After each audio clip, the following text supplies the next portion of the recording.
Bristol Community College, Mathematics with Dan Avedikian, Math 060, Topics in Developmental Mathematics, Section 3.1, Problem 15. This is Section 3.1, Problem 15. It says write the decimal as a fraction, and we have 9.06. So there's a four-step process to convert any decimal into a fraction. Step 1. Write the digits that come after the decimal point in the numerator of the fraction. So after the decimal point I have 0.6, I put that in the numerator. And of course the 9 in front of the decimal will be in front of the fraction.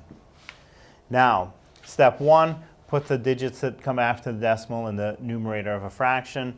Step 2, put a 0 under each digit that's in the numerator. So 2 digits in the numerator, I get 2 zeros in the denominator. Step 3, put a 1 in front of the bottom zeros. I'll put that 1 in. Step 4, reduce the fraction if it is reducible.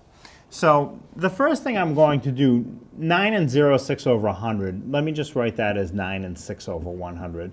Once we get to the point where the bottom is filled in, I really don't need to write that extra 0. And now I can try and reduce it. The 6 and the 100 are both even. I can divide 2 into both of them evenly, so the 9 in front will stay in front. 2 divides into 6 3 times. 2 divides into 100 50 times. So my final answer is 9 3/50. That's the fraction that's equivalent to 9.06.